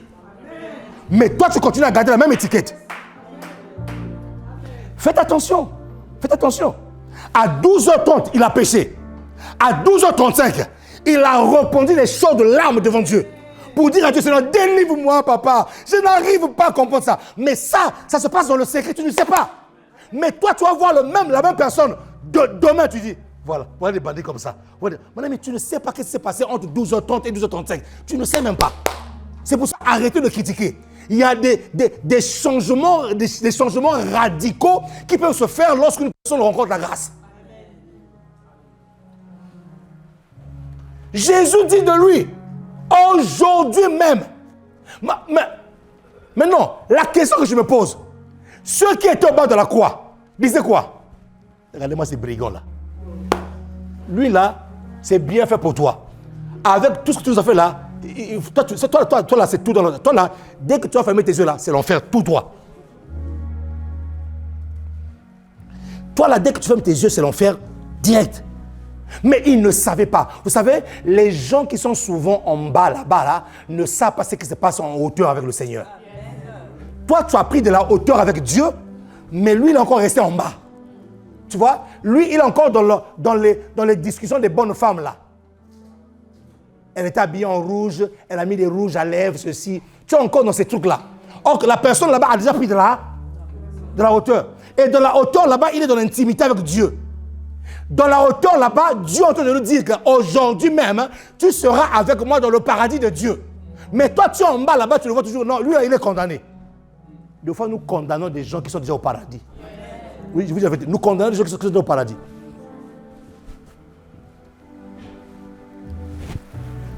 On a reçu le témoignage d'un chef d'État cruel, dont je tairai le nom. Pour ceux qui entendent l'histoire, se reconnaîtront. Cruel, des bains de sang, de ceci, de cela. Mais un homme de Dieu qui prêchait un jour, qui a dit, hey, taisez-vous, arrêtez de parler mal de lui. Cet homme-là, avant de mourir, j'avais sa tête dans mes mains. Et il a accepté Jésus-Christ comme Seigneur et Sauveur. Vous continuez à le critiquer. Mais moi, j'avais sa tête entre ses mains. Je lui ai posé la question. Monsieur le Président, avec toute la gloire que tu avais, toi qu'on ovationnait, toi qu'on chantait, aujourd'hui, tu n'es rien. Je lui ai dit ça, tu n'es rien du tout. C'est aujourd'hui ou jamais. Veux-tu accepter Jésus-Christ comme ton Seigneur et Sauveur? Oui, mon évangéliste. Je veux l'accepter. Et là, mon ami, tu deviens comme un enfant. Oui, je veux l'accepter. Il a accepté Jésus-Christ comme Seigneur et Sauveur, sans avoir payé le dîme, sans avoir donné les offrandes, sans avoir marché dans la sainteté. Sa sainteté a été le jour même, il a accepté Jésus-Christ comme Seigneur et Sauveur, il est allé au ciel. Dis à ton voisin, ne condamnons pas les gens vite.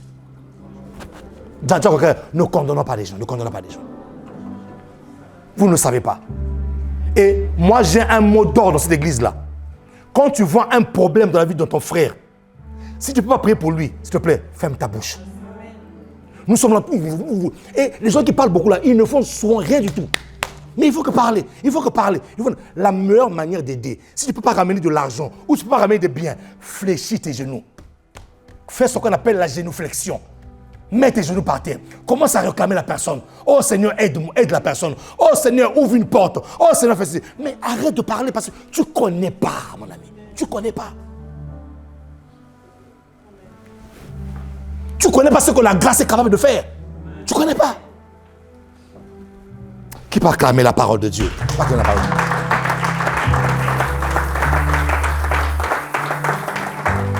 Qui me dit amen? Qui me dit amen? La grâce est la source du salut. Salut pour tous les hommes. Jésus arrive devant Pilate. J'ai tellement des exemples qui viennent dans ma tête. Jésus arrive devant Pilate. Es-tu le roi des Juifs? Tu l'as dit. Jésus dit, ah non, Jésus non. Ah, c'est un Dieu ça. Non. Il connaît son identité. Il dit, tu l'as dit. Pilate dit, mais celui-ci, il est fou. On veut le tuer là. Les Juifs veulent le tuer. Mais il oublie que sa vie est entre mes mains. Et moi, je lui pose la question, tu es le roi, il dit, tu l'as dit. Donc, ça veut dire qu'il se prend vraiment quoi. Lui, il se prend vraiment. Il dit, tu l'as dit. Et non seulement, il dit, tu l'as dit, tu n'auras, écoute-moi bien, Pilate, tu n'auras sur moi aucun pouvoir si ce pouvoir-là ne t'avait donné. Pilate dit, non, monsieur là. Monsieur. Et en fait, maintenant, tu vois, l'orgueil de son autorité est monté. Ne sais-tu pas que j'ai le pouvoir de te ôter la vie de... Il dit, tu n'auras sur moi aucun pouvoir. Ah! Non, acclame Jésus, mon ami, acclame Jésus.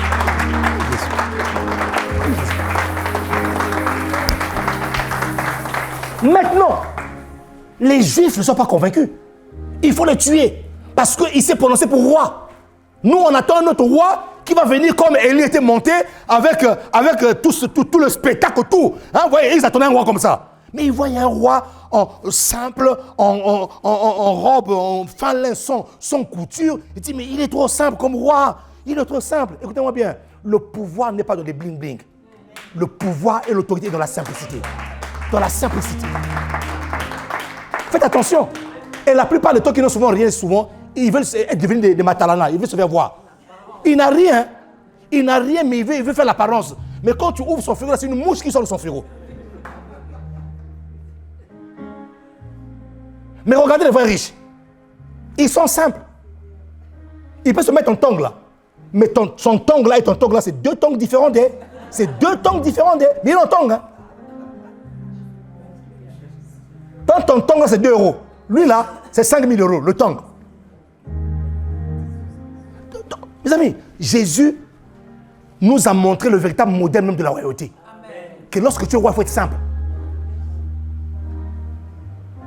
Et on dit de lui, les Juifs disent, il faut le tuer. Et comme les Juifs avaient pour coutume, à chaque fête de Pâques, de libérer un prisonnier. On veut sortir qui là? Barabbas. Dis avec moi, Barabbas. Le brigand, mon gars, c'est le gars qui théorise toute la vie. Ah, dis-moi la grâce.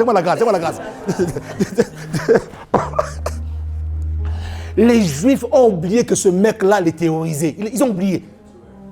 Ils ont oublié la terreur que Barabbas faisait.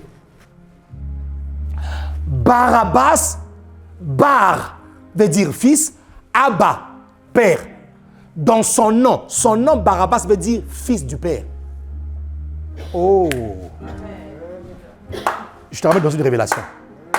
Regardez la grâce. Barabbas. Bar veut dire fils. Abba. Notre père. Abba. Lorsque vous prédisez notre Abba, notre source. Donc Abba veut dire père. Donc son nom veut dire fils du père. Maintenant suivez. Le ciel ici là se retrouve avec 2 fils du père. Parce que Jésus aussi lui se dit fils du.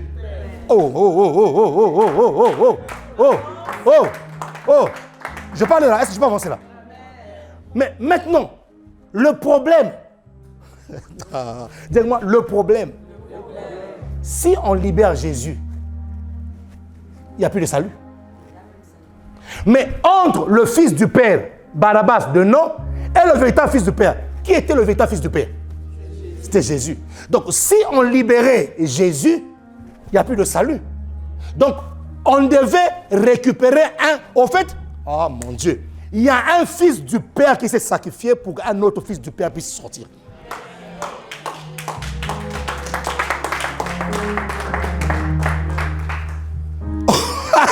Le véritable fils du Père s'est sacrifié pour que le faux fils du Père devienne le vrai fils du Père. Oh mon Dieu. Pour que son nom ne soit pas seulement un nom, mais devienne une nature.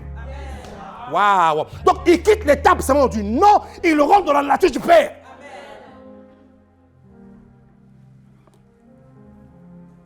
La grâce, source de salut pour tous les hommes. Et quand je regarde le film Jésus, quand on le libère, il est tout content là. Il est content. Mais oui, mais il ne savait pas que non, il fallait que ça se passe comme ça. Acclame Jésus. Il fallait que ça se passe comme ça.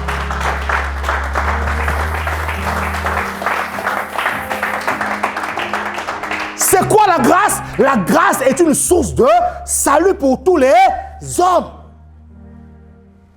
Il n'y a pas de salut sans grâce. Il n'y a pas de salut sans grâce. Éphésiens 2:8 nous dit quoi?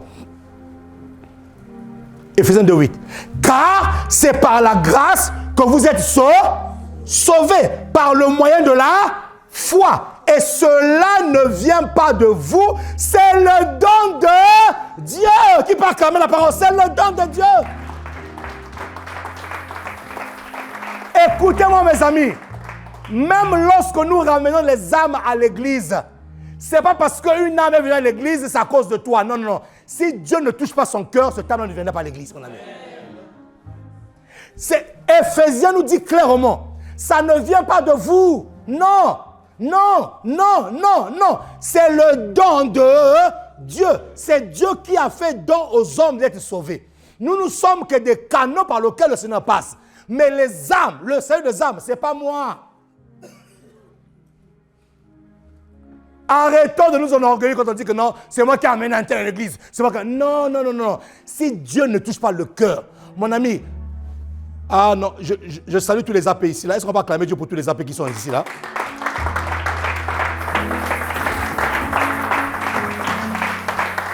Les zapper. Vous faites un travail formidable. Mais c'est pour ça que je vous demande de beaucoup prier. Parce que ces âmes-là ne viendront ici que lorsque le cœur de Dieu, lorsque Dieu touchera leur cœur. Lorsque vous allez aller dans la présence de Dieu, commencer à prier pour eux. Et que la grâce de Dieu, le salut est un don. C'est pour ça qu'il y a des personnes, tu as beau parler, tu as beau expliquer la parole, tu as beau faire sortir toutes les révélations du monde que tu connais. Mon ami, la personne ne se convertit toujours pas. Donc, ce n'est pas le fruit de tes efforts. Non, non, non. C'est la grâce de Dieu. Cela ne vient pas de vous. C'est le don. C'est le don. Voilà. C'est par la grâce que vous êtes sauvés par le moyen de la foi. Et cela ne vient pas de vous. Cela ne vient pas de vous. C'est le don de Dieu. C'est pour ça que, même dans l'église, j'ouvre une parenthèse, je ne comprends jamais ce phénomène-là. Toi, tu as ramené une personne à l'église. Cette personne-là a trouvé son endroit, a trouvé une famille, a trouvé un père spirituel. Le jour où toi, tu veux quitter parce que ça ne va pas, tu veux embarquer la même personne que tu viens d'exhiber. C'est quoi ça? Donc, ça veut dire que cette personne devient ton prisonnier, en fait. C'est toi qui contrôles sa vie. Donc, dans toutes les églises que tu dois faire, lui doit être là. Il y a un problème. C'est parce que dans ton mindset, tu ne comprends pas que non, le salut, c'est un don de Dieu. Et que moi, j'ai été simplement le canal par lequel Dieu est passé. Même lorsque nous opérons des guérisons, mon ami, je suis qu'un canal. J'ai été confondu un jour dans la foi. Fire, fire! Reçois la guérison. Mon ami, j'étais convaincu que la personne était guérie. La personne. Hey, la grâce, mon ami, c'est la grâce. Pasteur Karambiri nous expliquait un truc.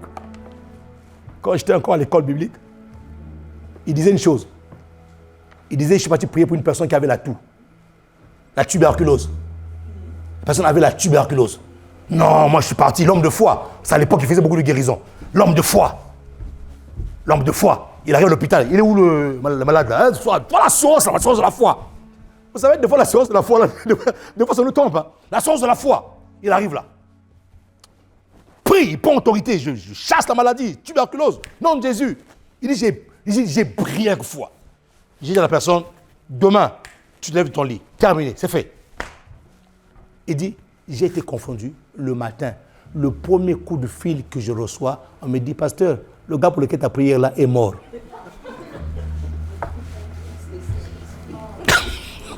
Mais il a prié avec foi.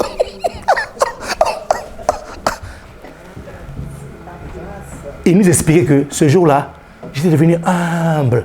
Il dit, oh Dieu, au fait, si toi tu décides par là-haut.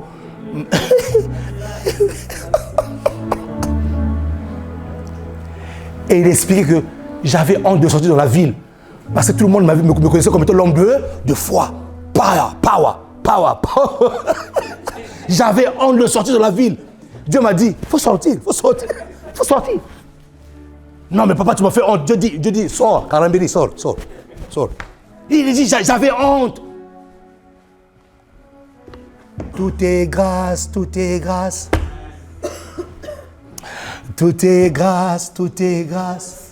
Dis avec moi, tout est grâce. Tout est grâce. Qui va acclamer la parole du Seigneur ici? Tout est grâce. Vous savez, même lorsque un homme de Dieu opère dans la guérison divine, lorsqu'il commence à opérer, lorsqu'il commence à sentir que non, Dieu lui dit, fais ceci. Ça aussi c'est une grâce au fait. Ce miracle-là qui arrive là, c'est une grâce de Dieu. Au fait, une personne même qui opère dans la guérison divine doit être vraiment soumis à Dieu, doit être vraiment très humble. Voilà. Et si Dieu ne lui a pas dit, s'il n'a pas vraiment entendu Dieu, il va pas faire des choses pour te plaire à toi. Non. J'ai beaucoup d'admiration pour des personnes qui opèrent dans le miracle. Lorsqu'ils viennent, ils sentent qu'ils disent non, je ne peux pas aller prier. Mon ami, il est sincère avec toi. Il dit laisse-moi aller prier. Donc ne le force pas à aller faire des choses. Il n'a même pas entendu Dieu. Si tu veux jouer au firewoman, au fire homme, là, tu vas avoir honte. Et l'humilité de dire non, là, laisse-moi le temps d'aller prier. Oui, laisse-moi le temps d'aller prier. Parce que je ne sens pas cette grâce-là couleur. Moi, je ne sens pas cette capacité-là couleur. Je ne sens pas ça. Surtout les gens qui consultent les prophètes là. Prophète, qu'est-ce que Dieu a dit? Prophète, qu'est-ce que Dieu a dit? Mais tellement que tu as l'habitude de demander du prophète, qu'est-ce que Dieu a dit? Même ce jour-là, il a bien mangé, il a rôté. Prophète, qu'est-ce que Dieu a dit? Il va te donner des prophéties de son rot qui sort de sa bouche là. Parce que tu es tellement habitué à dire, prophète, qu'est-ce que Dieu a dit? Non, écoutez-moi très bien. Il y a dans la Bible ce qu'on appelle le silence de Dieu. Amen. Dieu devant se tait. Tous les prophètes te diront ça. Tous les prophètes te diront, il y a des moments où, frère, je n'entends pas Dieu. Dieu est silencieux. Dieu est silencieux. C'est la grâce divine. Ça va? Nous avons dit quoi? Nous avons dit que la grâce est source du salut. Lève-toi et acclame la parole du Seigneur. Lève-toi et acclame le Seigneur. Lève-toi et acclame la parole.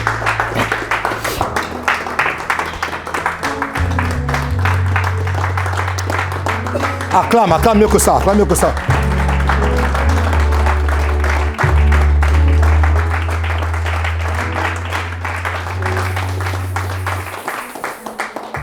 Je sens monter une prière dans mon cœur. Tu vas dire à Dieu, Seigneur, sans toi, je ne suis rien. Sans toi, je ne peux rien. Sans toi, Seigneur, je ne suis rien, je ne peux rien, je ne peux rien faire. Élève ta voix, commence à prier le Seigneur, commence à prier le Seigneur, commence à prier Dieu. Commence à dire, Seigneur, sans toi, sans ta grâce, je ne suis rien. Sans toi, je ne peux rien faire. Sans toi, Seigneur, je suis perdu. Sans toi, sans toi. Nous voulons remettre la grâce au centre de notre vie. Nous voulons simplement remettre la grâce de Dieu au centre de notre vie, au centre de notre destinée, au centre de notre vie. Alors élève ta voix. Et sois sincère avec Dieu. Ouvre ton cœur à Dieu. Dis, Seigneur, franchement, papa, je te prie. Là, j'ai besoin de toi.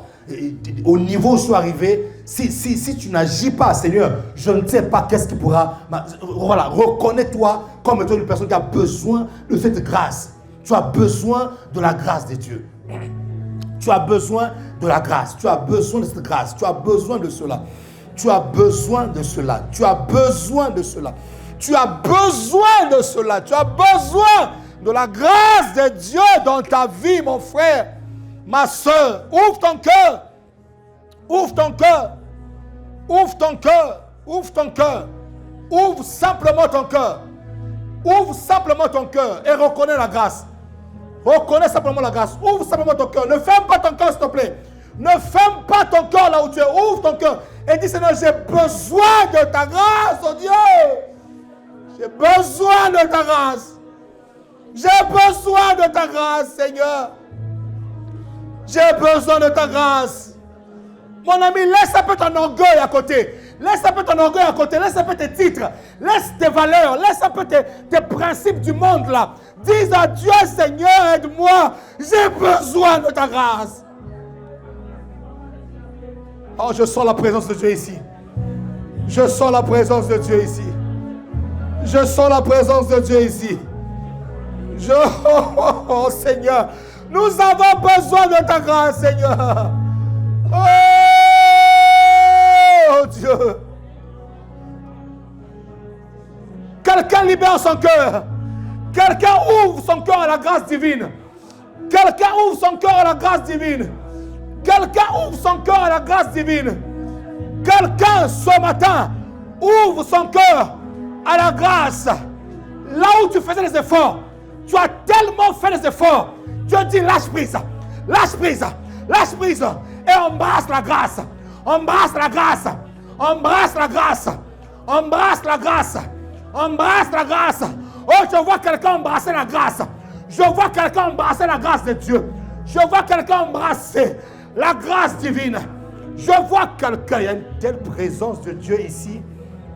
Je sens une forte présence de Dieu. Mon ami, le Saint-Esprit est en train de faire un travail terrible. Le Saint-Esprit est en train de faire un travail de cœur. J'entends clairement dans mon esprit, travail de cœur. Il y a des gens ici qui doivent embrasser la grâce dans le cœur. Pas dans ton cerveau, non. Ton cerveau n'a pas besoin de réfléchir. Ouvre simplement ton cœur et reçois la grâce de Dieu. Reçois cette grâce. Reçois cette grâce. Reçois cette grâce. Reçois cette grâce. Je vais appeler ici devant toutes les personnes qui ont été blessées dans leur cœur. Je vois des blessures dans le cœur. Approche, vite, vite. Ne traînez pas s'il vous plaît, je n'ai pas le temps. C'est la grâce, pendant que la grâce est là. Tu as été blessé. Je vois Dieu réparer les cœurs ce matin. Dieu dit, vous allez embrasser la grâce. Vous allez simplement embrasser la grâce. Il y a plusieurs blessures dans le cœur qui ont du mal à cicatriser. Vous avez besoin d'embrasser la grâce. Vous avez besoin. Et je peux voir comment est-ce que ces blessures de cœur-là te rattrapent à chaque fois. Tu ne peux pas décoller. À chaque fois quand tu veux décoller, ça te rattrape. Parce que dans ton cœur, il y a ces blessures-là, il y a ces blessures. Mais Dieu me dit ce matin, si tu ouvres ton cœur à la grâce a la capacité de te cicatriser.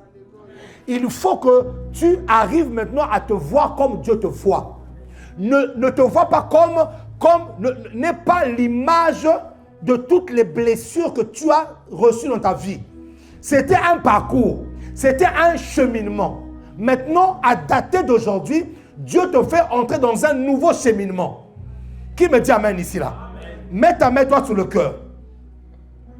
Que la grâce de Dieu te guérisse maintenant. Pendant que je parle comme ça, il y en a parmi vous ici là, vous allez sentir comme de l'eau fraîche descendre dans vos cœurs. Ce signe d'eau fraîche là est le signe de la réparation de ton cœur. Reçois cette grâce là. Je vois l'amour de Dieu remplir ton cœur. Je vois le pardon de Dieu. Il y a même des personnes ici qui ont un problème de pardon. Je vois même le pardon de Dieu toucher ton cœur. Je vois le rafraîchissement des cœurs. Dieu rafraîchit ton cœur. Et Dieu me dit ceci. Si tu ouvres véritablement ton cœur à la grâce, c'est un nouveau départ pour toi. Il y a des choses dans ta vie qui ont été bloquées simplement parce que ton cœur a été blessé. Et ça empêche les sources d'eau vive de couler.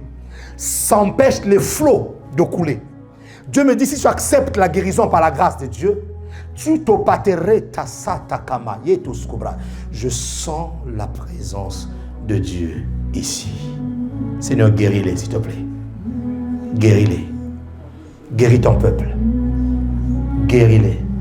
Je sens une forte compassion de Dieu descendre dans les cœurs des gens ici. Tu as envie de pleurer, ne retiens pas tes larmes, pleure. Ça fait partie de la guérison. Mon ami, je te le dis. Le Saint-Esprit va te faire un travail très fort ici, là. Très fort. Très fort. Tu n'as pas tes ça. Tu as envie de crier, crie. Ça va sortir. Tes blessures là vont sortir. Ça a tellement bloqué ta vie. Dieu ne t'a pas destiné à tourner en rond, à bloquer ta vie comme ça. Non, non, non. Il y a des choses que tu dois libérer ton cœur. Libérer ton cœur. L'expression que j'entends, moi, c'est embrasse la grâce. Voilà, embrasse la grâce de Dieu. Embrasse la grâce.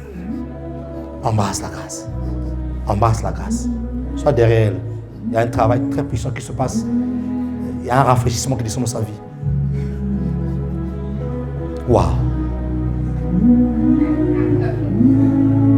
Les blessures intérieures sont une véritable prison de destinée. Libère-les. Libère les personnes que tu enfermes dans ton cœur. Libère-les. Même si ces personnes t'ont fait des choses terribles, les choses que tu as l'habitude de dire, c'est des choses impardonnables. Tu dis souvent que c'est des choses, je ne peux jamais pardonner ça. Mais quand tu embrasses la grâce, tu as la facilité de pardonner les gens. Pourquoi j'ai boire? Je suis fatigué. Ça va aller. Je ne peux pas boire. Ça va aller. Mon ami, concentre sur toi. Hein. Ce qui se passe ici, là, c'est l'esprit de Dieu qui te travaille. Pourquoi moi? Ouais. Pourquoi m'a fait ça, les fétiches? Je ne fais pas. Dieu est en train de guérir. Dieu. Faut pardonner. Je ne savais pas que c'était un mari qui avait beaucoup d'enfants. Faut pardonner. Pourquoi mes enfants vivent? Pourquoi j'ai souffert? Faut pardonner. Libère ton cœur. Libère ton cœur. Libère ton cœur. Pas libérer mon mari. Si. Je l'ai détesté. Il faut. Non, Ouais. j'arrive pas à libérer. Prenez-la. On va faire un travail avec elle. Beaucoup d'enfants. Oui. Moi. C'était On va faire un travail, ma fille. T'inquiète pas. Maman, moi, pour étudier. Très bien. Maman, non. Ouais, Dieu est bon. Moi, je bois comme ça, là, j'arrive pas. Dieu est bon. Pourquoi? Dieu va cicatriser ton cœur. Il va cicatriser ton cœur. Il va cicatriser ton cœur. Ouais. Si tu as envie de crier, crie. Si tu as envie de pleurer, pleure. Parce que la guérison passe par là. La guérison passe par là. L'expression que j'entends, moi, embrasse la grâce. Embrasse la grâce de Dieu. Embrasse la grâce. Il y a des gens que vous voyez nerveux, colériques, mais ils ne sont pas comme ça en fait. Ils ont eu des chocs dans leur cœur. Ils ont été blessés. Les gens ne sont pas mauvais. Tu vois une personne à la défensive, toujours à la défensive. Mais non, c'est parce que la personne a tellement connu des coups dans sa vie que ça lui a forgé une carapace. Et je vois les carapaces tomber. Je vois des carapaces tomber. Je vois les carapaces tomber. Je vois des carapaces tomber. Je vois des carapaces tomber. Je vois des carapaces tomber. Je vois des carapaces tomber. Je vois des carapaces. Vous voyez, des bulles. Il y en a qui sont dans des bulles. Qui sont dans des bulles. Hein, ma fille, ils se cachent dans des bulles, mais en vérité, c'est pas ça. Parce qu'ils veulent cacher quelque chose, en fait.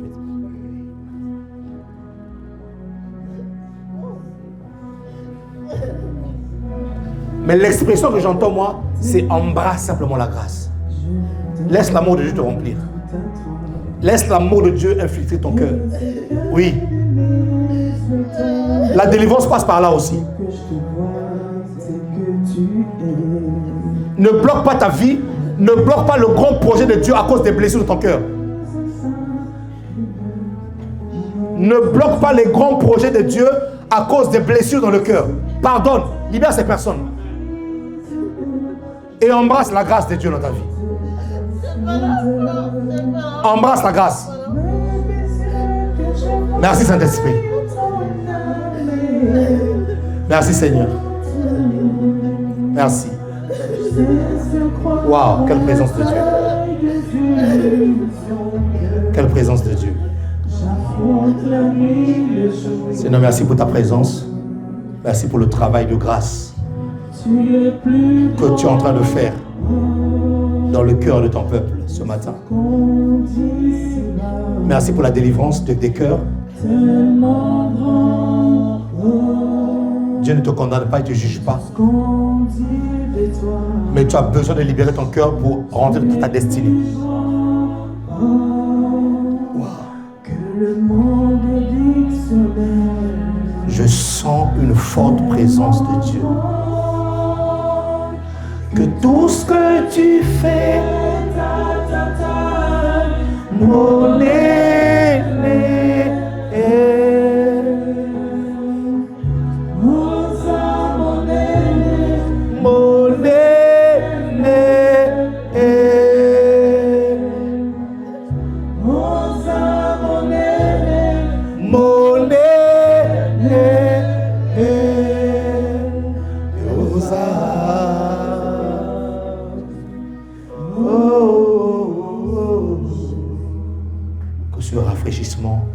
ne te quitte jamais. Que ce rafraîchissement de cœur ne te quitte jamais. Que ce rafraîchissement de cœur ne te quitte jamais. À partir d'aujourd'hui, tu as un nouveau cœur. Crois-le, que tu as un nouveau cœur. Et il y a une relation entre la destinée et le cœur de la personne. Lorsque le cœur est libéré, ta destinée s'ouvre. Et cela t'arrive maintenant. Au nom de Jésus. Acclame le Seigneur. Wow. Asseyez-vous. Reprenez vos places. Toute ta splendeur. Wow, quelle présence de Dieu. Ouvre mes yeux que je voie ton armée. Wow. Qui m'entoure. Je cesse de croire à la taille des illusions. Ceux qui sont baptisés, tenez-vous debout. Ceux qui sont baptisés et prêts, tenez-vous debout. Nous voulons passer à la table du Seigneur. Tu es plus grand. Quelle présence de Dieu. Tellement grand.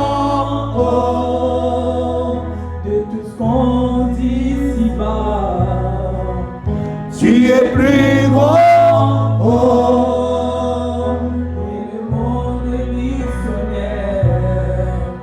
Tellement grand que tout ce que tu fais, mon aîné,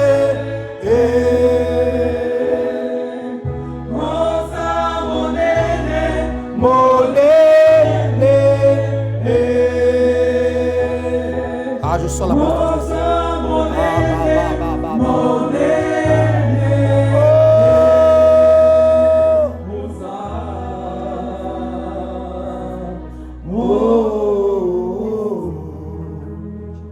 Tu sors de cet endroit une nouvelle personne. Une nouvelle personne. Il y a un grand travail qui a commencé dans ta destinée. Et Dieu va l'achever.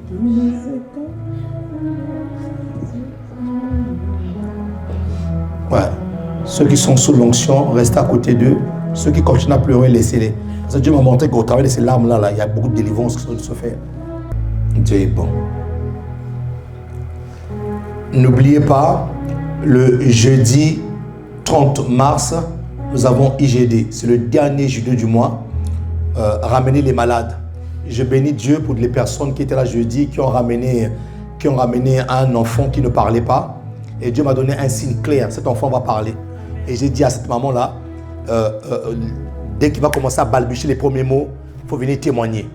Et vous savez quoi, Dieu est bon. Le soir même, on est rentré hier, j'ai écouté une prédication. Et là, j'entends un prédicateur qui dit, ceux qui ne parlaient pas vont parler. Et Dieu me dit, deuxième confirmation. Cet enfant-là va parler. C'est-à-dire, ramenez-moi des vrais malades. Vous voyez, si mal à la tête là, dis à ton voisin, il faut boire de l'iprane. Mais ramenez-moi des vrais malades. Des vrais malades. Nous voulons expérimenter le don de la guérison divine. Amen. Et je bénis aussi Dieu pour toutes les personnes qui ont commencé à déjà envoyer leur témoignage. Je bénis Dieu. L'équipe média est en train de faire un travail formidable là-dessus. Ils sont en train d'envoyer leurs témoignages. Envoyez les témoignages. Si Dieu t'a guéri, si tu as été visité par Dieu, envoyez vos témoignages via l'équipe média pour que cela puisse nous parvenir. Amen. Amen. La grâce de Dieu nous a localisés ce matin. Garde tes mains levées. Seigneur, merci. Je sens le cœur de quelqu'un ici être léger. Parce qu'il y a un fardeau qui est parti. Je te dis merci pour le travail que tu as fait. Merci pour la parole de la grâce. Merci parce que tu nous as localisés ce matin et tu as donné des réponses à ton peuple. Ce peuple repart chez lui, Seigneur, complètement transformé, complètement impacté. Je te bénis pour le travail que tu as fait. Et en partant de chez nous, Seigneur, nous te rendons toute la gloire. Nous voulons que les anges nous précèdent. Nous voulons que ton armée nous précède et que la gloire en toutes choses te revienne. Seigneur, merci pour la séance de IGD pour le 30 mars. Merci pour les malades qui viennent de partout, du nord au sud, de l'est à l'ouest, qui viennent chercher ta face, Seigneur, ici. Nous allons vivre des moments terribles dans ta présence, des moments glorieux dans ta présence, parce que tu es encore le Dieu aujourd'hui qui nous guérit. Seigneur, merci. Merci pour le pancréas de quelqu'un ici là. Quelqu'un avait un problème dans son pancréas. Dieu est en train de toucher le pancréas d'une personne là maintenant. Et cette personne doit recevoir sa guérison maintenant. Je parle bien du pancréas. J'entends dans mon esprit pancréas.